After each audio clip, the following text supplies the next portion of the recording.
hemos estado viendo de que el Señor quiere que dejemos de ser seguidores y nos convirtamos en discípulos.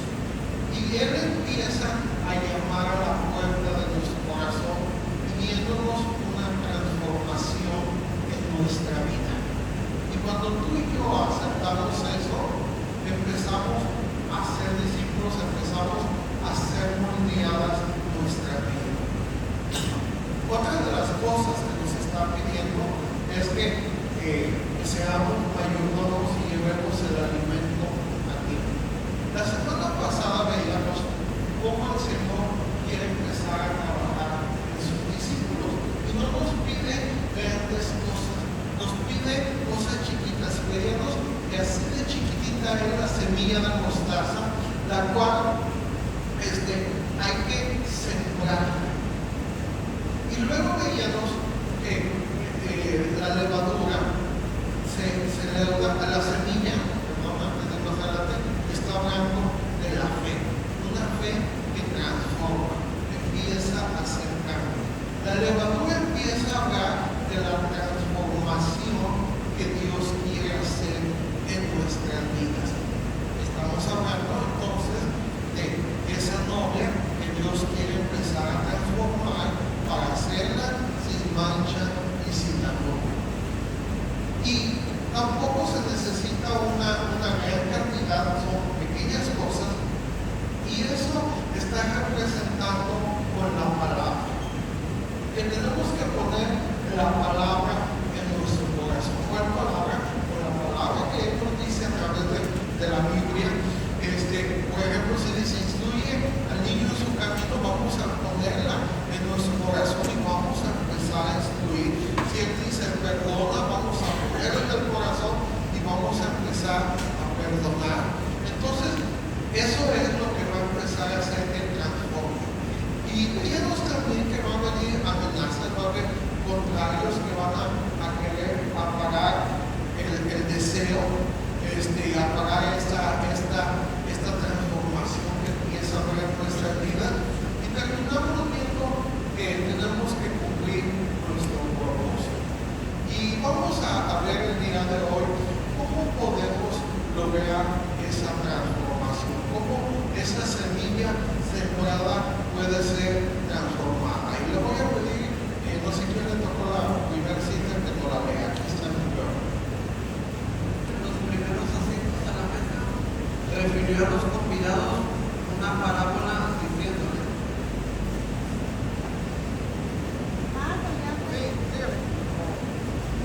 cuando fueres convidado por alguno a bodas, no te sientes en el primer lugar, no sea que otro más distinguido que tú esté convidado por él. Y viniendo el que te convidó a ti y a él, te diga: da lugar a este, y entonces comiences con vergüenza a ocupar el último lugar. Mas cuando fueres convidado, ve y siéntate en el último lugar, para que cuando venga el que te convidó, te diga: amigo, sube más arriba.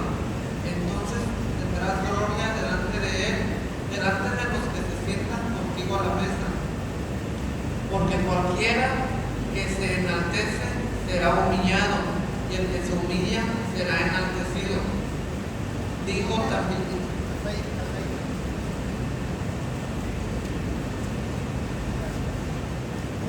Empezamos a ver con la primera situación que el Señor empieza a enseñarnos. Y esto tiene que ver con la humildad. El Señor aprovechó una fiesta que estaba habiendo allí y empezó a ver lo que estaba pasando y empezó a dar una enseñanza a todos sus discípulos, a todos nosotros, para que empecemos a ver cómo es esta transformación. Y empieza con la humildad. Y en el reino de Dios, fíjate bien, en esta transformación que Dios quiere hacer a tu vida y a la mía, tenemos que ver con el no creernos que todos lo sabemos, que somos los mejores. Estábamos viendo una película y el papá convocaba, tenía 12 hijos y convocaba, si iban a hacer una compra, a ver si todos estaban de acuerdo, si todos estaban de acuerdo, pues levantaba la sesión y se hacía la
digo que ninguno de aquellos hombres que fueron convidados gustará mi cena. Estaba hablando del banquete. El Señor empezó a referirnos, y esto espero que ya hayas tomado el primer punto, porque te voy a hablar a tu corazón. Voy a hablar a tu corazón. Dice que le refirió una parábola. Dice, el Señor preparó una cena, un banquete. Está hablando de las bodas del Cordero, donde está invitando a mí, está invitando a mí a participar en esta cena. Y dice que envió a su siervo en este momento. Yo soy su siervo que te estoy trayendo este mensaje de parte de Dios, que te está diciendo: te invito a esa cena. ¿A quién está invitando? ¿A quién? A mí. ¿Y sabes qué empieza a hacer la gente?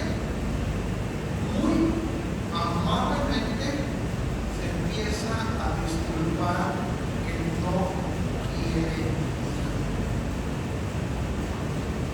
Yo me pregunto,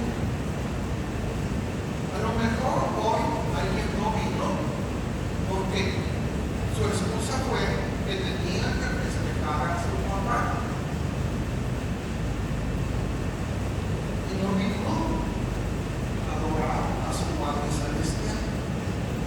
Yo me pregunto, ¿qué excusa tienes tú? ¿Qué excusa tengo yo?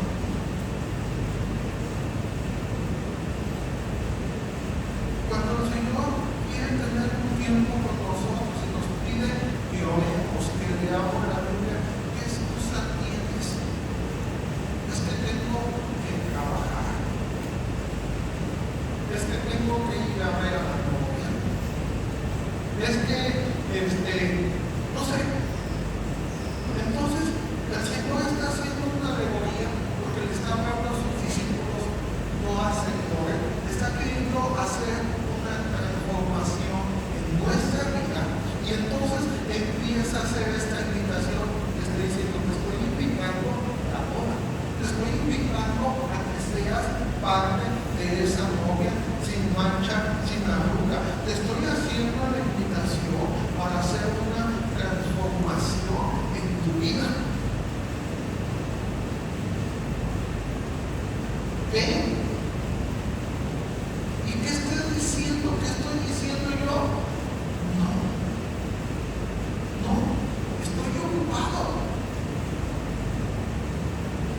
Y ese estoy ocupado es porque no está viendo amor de nuestra parte a nuestro Padre Celestial. Porque se ha enfriado nuestro corazón, se ha enfriado nuestra relación. Así que está haciendo un vivo llamado hoy a tu corazón. Está diciendo: te estoy haciendo una invitación a ti. Y fíjate bien, o sea, ¿cuál es la realidad del asunto? Que muchos respondieron: no, estoy ocupado. ¿Y qué hizo el Señor? Está bien, no te apures. No, se enojó. Se enojó y les dijo: no van a poder tomar de esta fiesta. Así que es una gran advertencia para ti y para mí, para estar atentos a este llamado que le está haciendo hoy a tu vida y a la mía. No solamente eso, le está diciendo: si tú no quieres, te estás considerando a lo mejor alguien bueno, alguien que ya no hace cosas malas, que te mereces el cielo. Le está diciendo: pues ¿sabes qué? Alguien va a ocupar tu lugar, van a ocupar ese lugar, alguien que es despreciable, alguien a quien tú dices: ay, ese no se merece. Pero ¿sabes qué? Está aceptando ese llamado. Y no solamente termina ahí, sino que dice que todavía hay lugar por si tú quieres quieres aceptar ese llamado. Siguiente cita, por favor. 14, del 25 al 35. Lo que cuesta seguir a Cristo. Grandes multitudes iban con él, y volviéndose les dijo: si alguno viene a mí y no aborrece a su padre, madre, y mujer, y hijos, y hermanos, y hermanas, y aún también su propia vida, no puede ser mi discípulo. Y el que no lleva su cruz y viene en pos de mí, no puede ser mi discípulo. Porque ¿quién de vosotros, queriendo edificar una torre, no se sienta primero y calcula los gastos a ver si tiene lo que necesita para acabarla? No sea que después que haya puesto el cimiento y no pueda acabarla, todos los que lo vean comiencen a hacer burla de él, diciendo: este hombre comenzó a edificar y no pudo acabar. ¿O qué rey, al marchar a la guerra contra otro rey, no se sienta primero y considera si puede hacer frente por 10,000 al que viene contra él con 20,000? Y si no puede, cuando el otro está todavía lejos, le envía una embajada y le pide condiciones de paz. Así pues, cualquiera de vosotros que no renuncia a todo lo que posee, no puede ser mi discípulo. Buena es la sal, mas si la sal se hiciera insípida, ¿con qué se sazonará? Ni para la tierra ni para el muladar es útil, la arroja afuera. El que tiene oídos para oír, oiga. Sigue siguiendo y dice: cuesta seguir a Jesús. Fíjate bien, no es gratis. Dile al que tienes a un lado, no es gratis. Ahora, la salvación no cuesta, es gratuita, pero es como una relación. Cuando yo me casé con mi esposa, no pude comprar su amor. Era gratuito, ella me lo entregó. Así es el amor de Dios, pero nos casamos. Tenemos una relación y para sostener esa relación hay que trabajar, hay que pagar cuentas, hay momentos difíciles en los cuales entonces cuesta. El amor no cuesta, pero tiene un costo el mantener esa relación. Y si tú y yo estamos creyendo que no me va a costar nada, que la vida se va a pintar, así nos casamos, se va ilusionado de que siempre nos va a ser una primavera eterna en nuestra vida, pero no es así. Empiezan a venir situaciones difíciles en nuestra vida y está diciendo: el seguir a Cristo cuesta. Mira, he visto parejas que se casan y cuando la situación se pone muy difícil, a lo mejor el esposo o la esposa se enferma. ¿Sabes qué hace la otra parte? Agarra sus maletas y se va.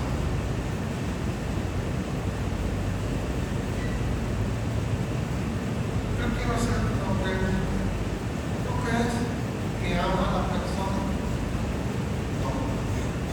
No.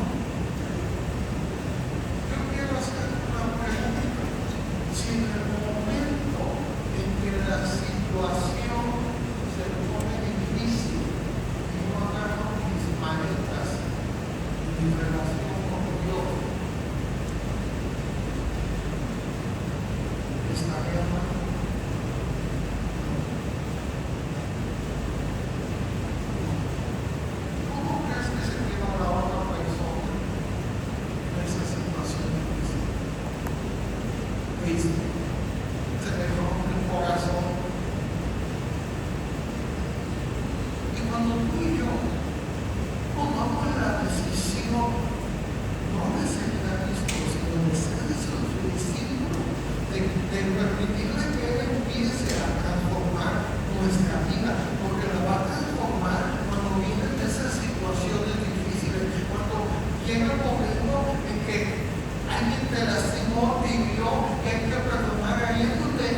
el costal sigue, cuesta. Mi esposa en estos momentos le está costando a ella más trabajo. Ella le está costando todo. Y eso es lo que va a suceder en esos momentos difíciles que vienen a nuestra vida, que nos desanimamos, que creemos que no podemos seguir mal, y que decimos, es que es demasiado para mí, pero ¿sabes qué? Por amor vamos a permanecer y vamos a aguantar ese tiempo difícil. ¿Qué le dijo Dios a Abraham? Ahora sé que me amas.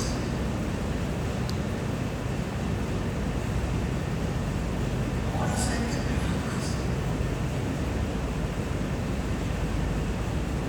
Porque el amor se demuestra en las situaciones difíciles. ¿Quién sigue? Se acercaban a Jesús todos los publicanos y pecadores para oírle, y los fariseos y los escribas murmuraban diciendo, a los pecadores recibe y con ellos come. Entonces él les refirió esta parábola, diciendo, ¿qué hombre de vosotros teniendo 100 ovejas, si pierde una de ellas, no deja las 99 en el desierto y va tras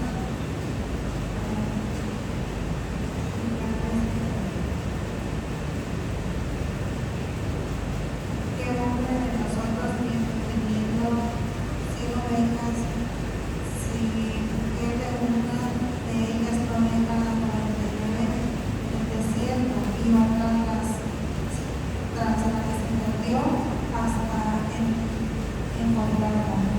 Y cuando la encuentra, la pone sobre sus hombros gozoso, y al llegar a casa reúne a sus amigos y vecinos diciéndoles, gozaos conmigo porque he encontrado mi oveja que se había perdido.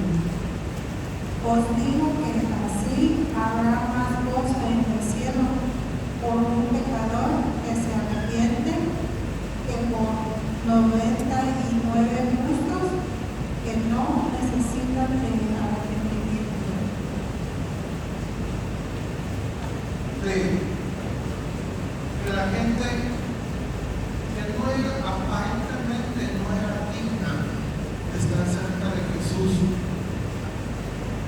los empiezan a criticar. Y a lo mejor no te estás sintiendo que no eres digno de acercarte, porque hemos fallado, hemos caído, pero el Señor empieza a hablar, y un poquito antes en la otra historia, en otra versión, y dice que uno le preguntó, ¿qué gano? Esa es la versión que dice, ¿qué gano por entrar en el banquete del reino de los cielos? Estaba preguntando, bueno, si me estás pidiendo que vaya al banquete, que sea transformada mi vida, ¿qué gano?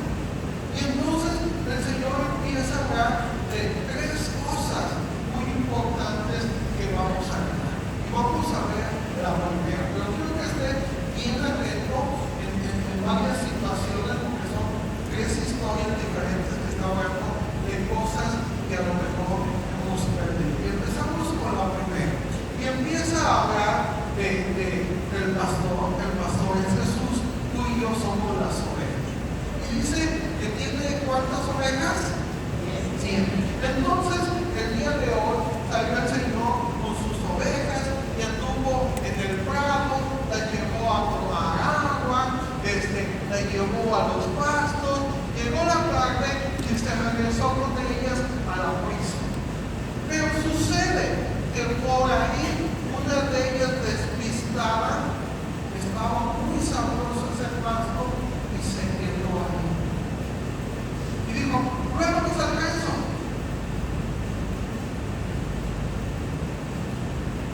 Y el Señor regresó, cuando llega al aprisco, se da cuenta que una se había perdido. Fíjate bien,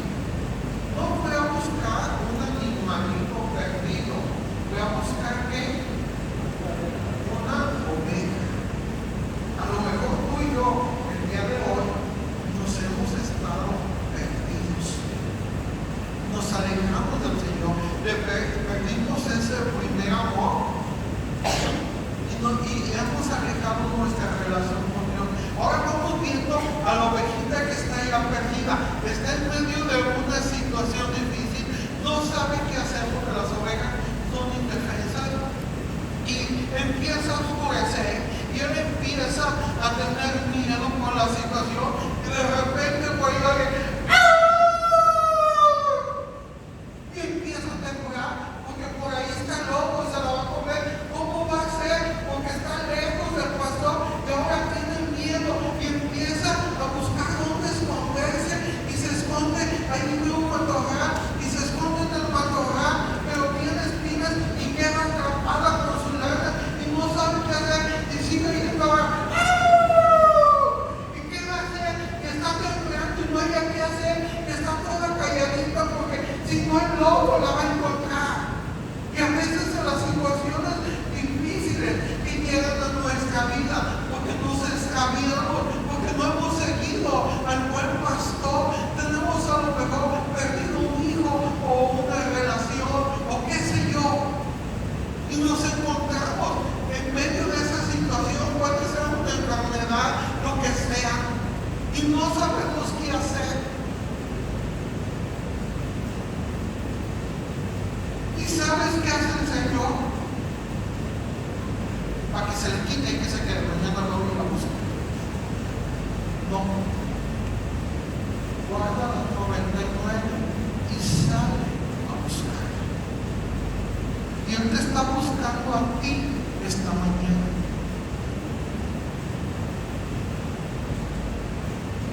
Y va caminando por los valles, por los montes. ¡Copito de nieve! ¡Copito de nieve! ¡Pedrito! ¡Fernando! ¿Dónde estás? ¿Dónde estás? Y a lo lejos oye un poquito de nieve. Una cualidad de las ovejas es que saben reconocer la voz del pastor. Cuando el pastor les habla, luego empiezan a clamar,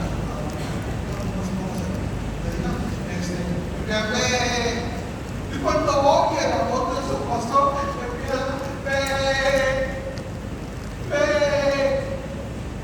Y a lo mejor hoy estás oyendo la voz del pastor que está hablando a tu corazón y dile, ven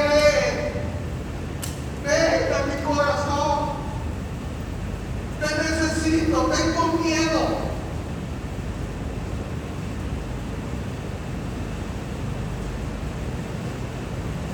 Pero si no clamas,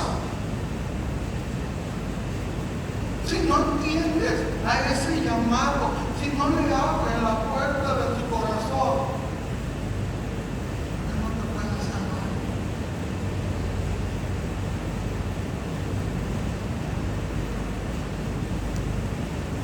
Porque dentro está Dios, la voz de los que me aman. Está buscando.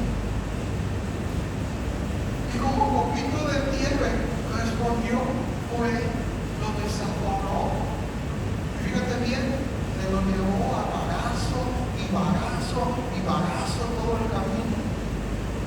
No. ¿Sabes qué hizo? Lo abrazó.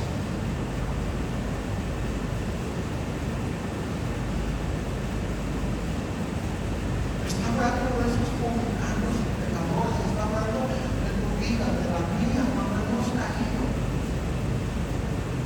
Pero respondemos a su llamado y dice, no le permitió, lo abrazó y lo puso muy pegado.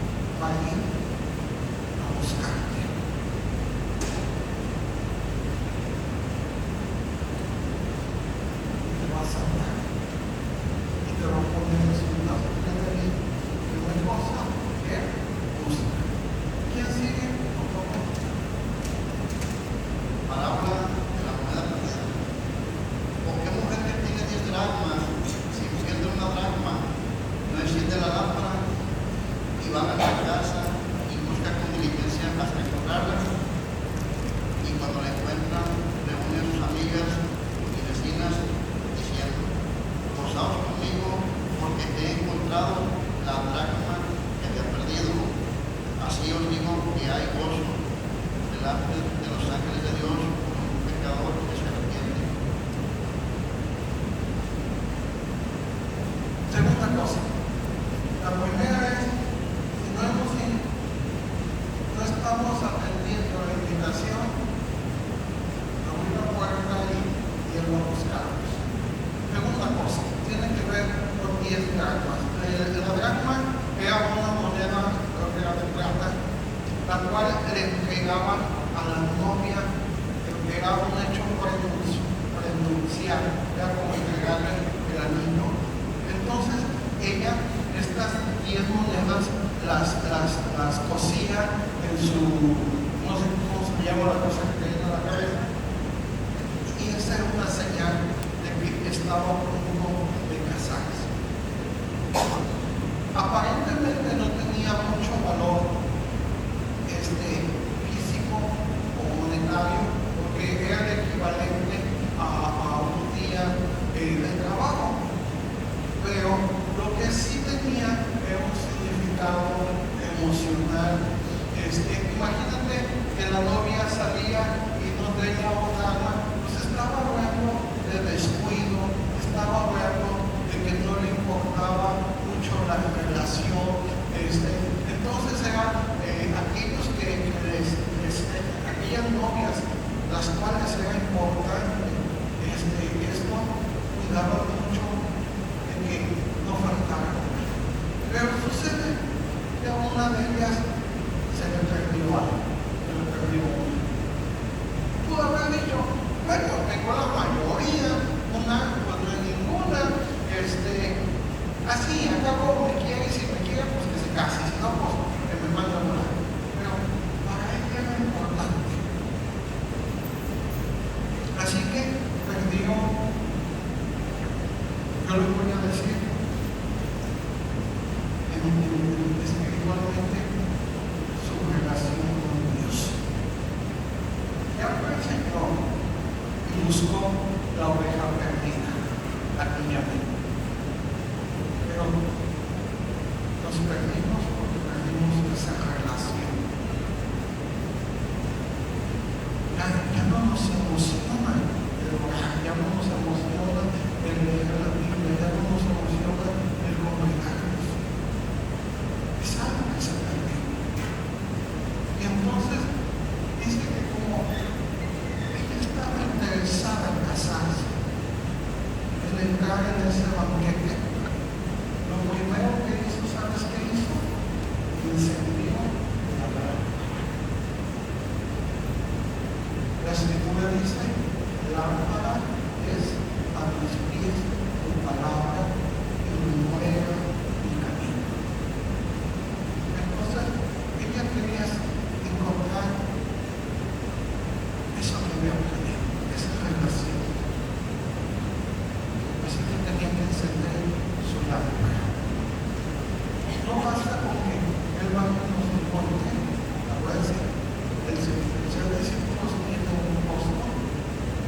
Entonces ella prende su lámpara, empieza a investigar la escritura, empieza a leerla, empieza a orar. No solamente dice que hace eso, sino dice que barre su casa. Fíjate bien, está sucia su casa. Ya fue buscada por el pastor. Ya está aquí, pero ahora ella no quiere perderse de esta boda. Así que empieza a bajar su casa y se da cuenta que hay mentiras que hay que sacar de la casa. Se da cuenta que hay un montón de cachivaches que no sirven, están estorbando ahí, que no dejan ver esa relación con Dios. Y está buscando hasta que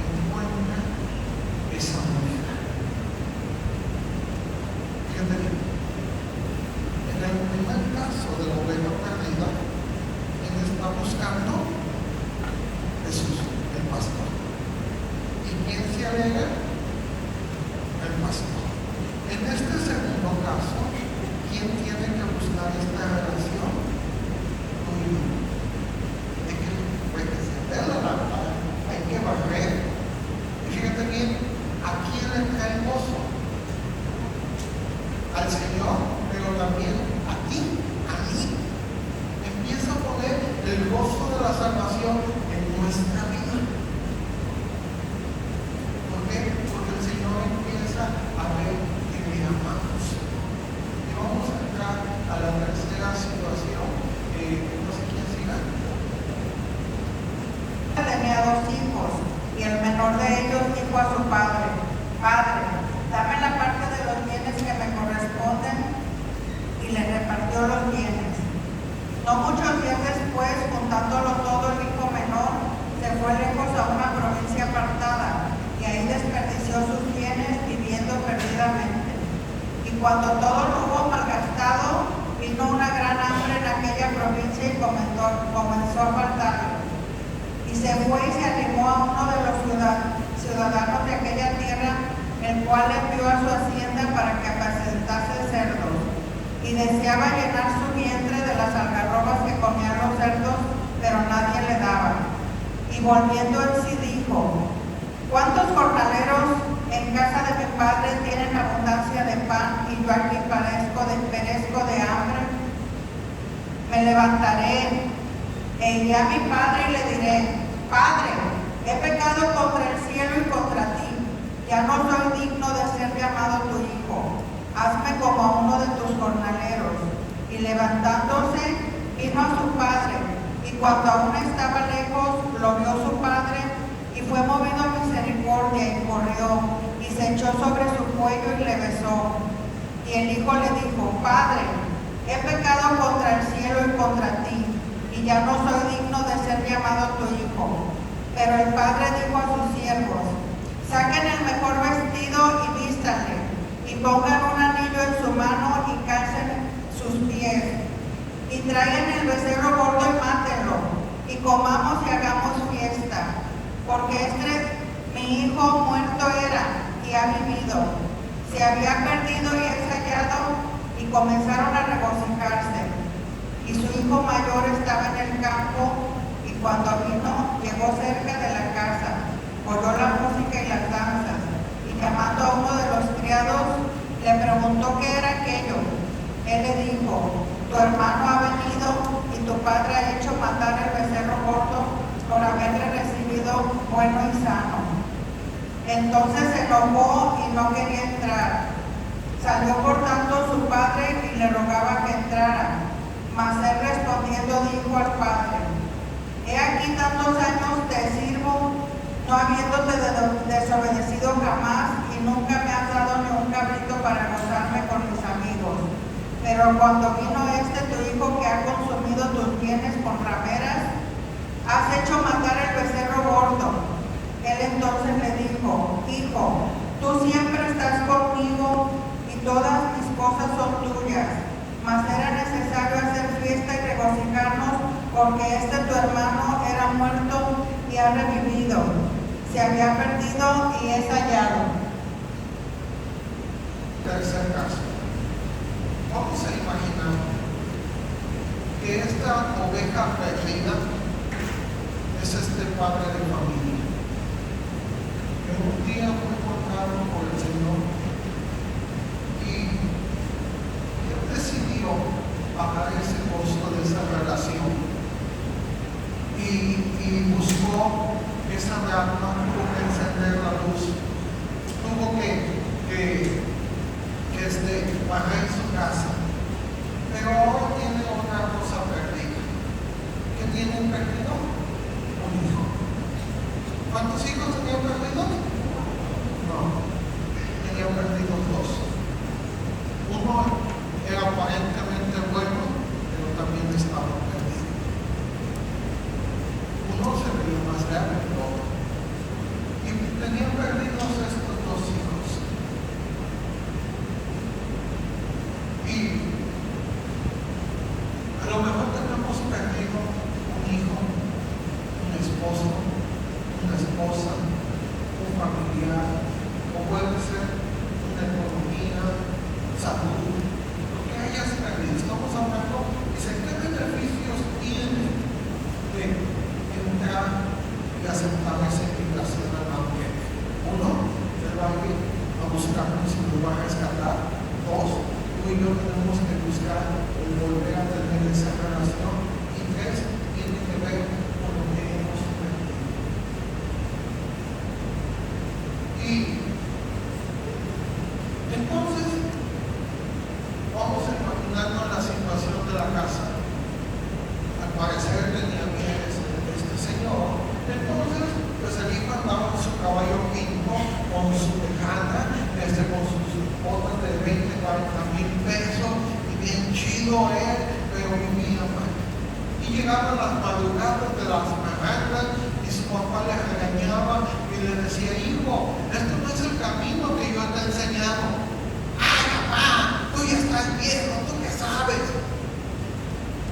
Y esto cada vez se fue prolongando cada vez más y más hasta que llegó un punto que era inaceptable. En el punto anterior vimos que hay que encender la lámpara. Entonces, este padre de familia encendió su lámpara y fue a la escritura y buscó qué es lo que tenía que hacer. Acuérdense, él está a la puerta y llama.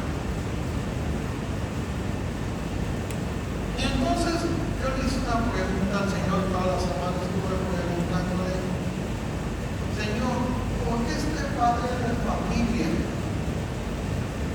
le dio los bienes a su hijo sin favor? Yo no se lo supiera dar. Todas las semanas le estuve preguntando, ¿por qué, Señor? Que lo pusiste ahí es por algo. Y creo que esto es lo que el Señor puso en mi corazón. Le dio los bienes porque el hijo no se iba esperando recibir su herencia. Y no podemos cambiar a un hijo, a una esposa, por sobornarlo, por manipularlo. El cambio tiene que salir de su corazón. Así que no quería retenerlo entre los bienes.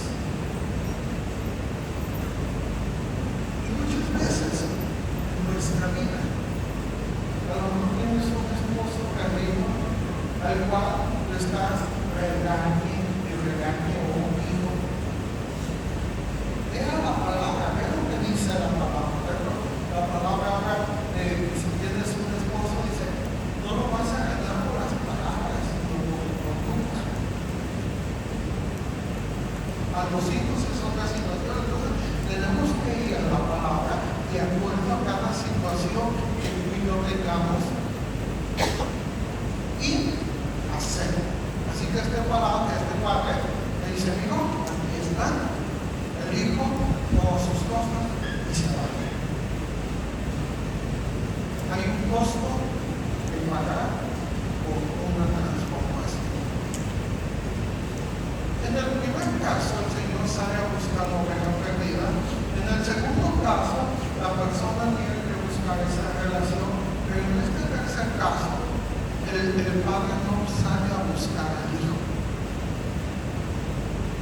Él está envuelto en sus dracmas, de las 10 dracmas, el número 10 significa completo. Entonces, él sabe que está completo en Dios. Que quizás es algo que el Señor está trayendo en su vida para poder hacer la transformación en su casa.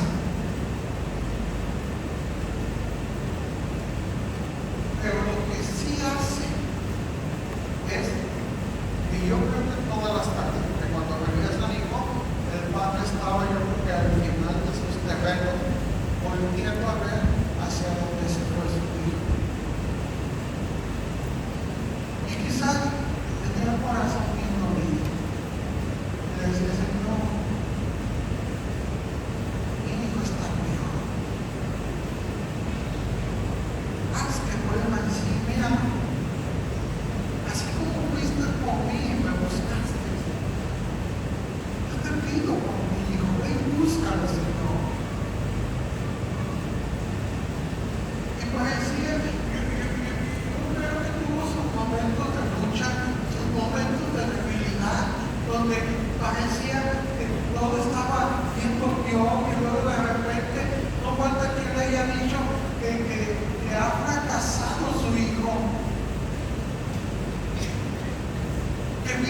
hermano le dice, estás mejor en casa de tu papá. Y él responde y dice, sí es cierto, me voy a levantar y voy a ir a mi padre. Pero el papá está ofendido también.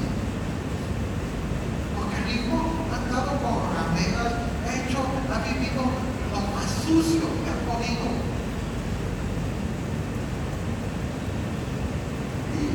Y Dios también está trabajando con el papá. Está haciendo una transformación en su corazón, porque va a llegar el momento en que va a tener ese encuentro con su hijo, y él tiene que estar preparado para recibir a su hijo.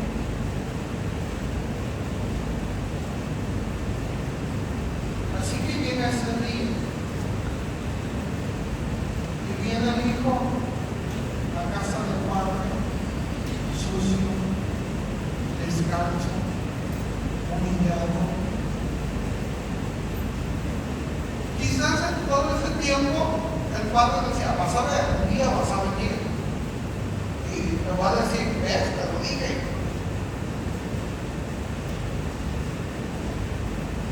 Pero eso no me había dicho el canto, que Dios quería hacer en el corazón de este hijo. Así que viene, dice que cuando lo ve, su padre es movido a misericordia. Y corre y lo abraza. ¿Cómo está? No le dice, mira esto, ahora,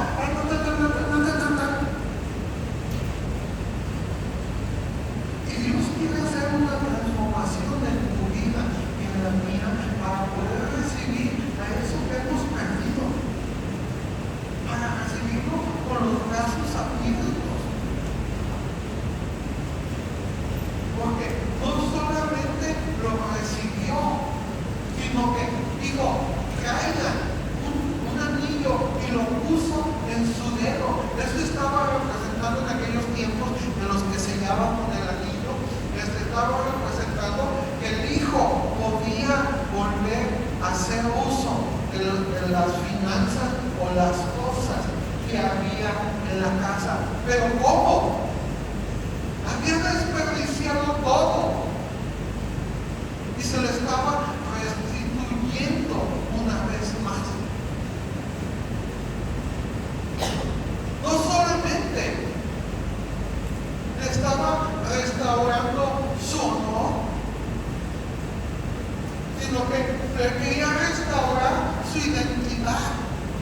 Así que le pone el mejor vestido. En Isaías dice, me alegro y me gozo, porque me has vestido con vestiduras de salvación y me ha rodeado con un manto de justicia. Como a novia me atavió, y no me acuerdo qué más dice, pero la llevo de joyas. No se lo merecía, no era la justicia del joven que se había perdido, era la justicia de su padre, era la rectitud del corazón, porque él supo que Dios lo había rescatado a él, lo había sacado, él había buscado volver a tener su relación con Dios, y ahora podía ser con su hijo, abrazarlo como su padre, Padre Celestial lo había abrazado a esa oveja cuando se había perdido.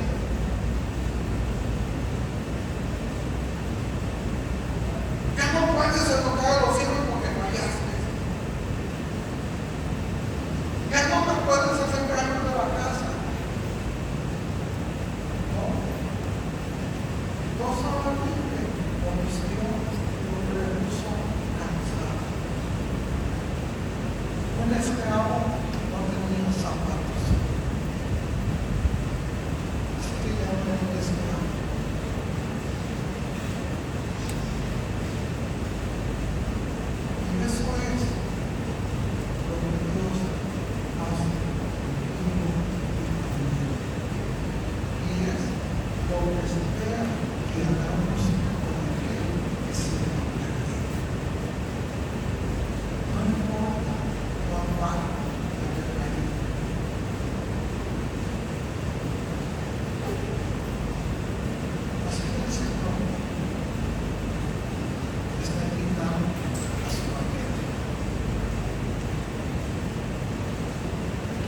parte y el apoyo de Él.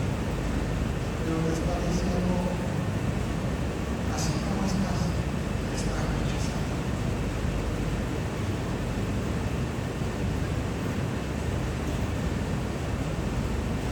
Y si estás aquí curioso, creando bien que estoy yo, estás hablando a mí, búscame. Y Él va a ir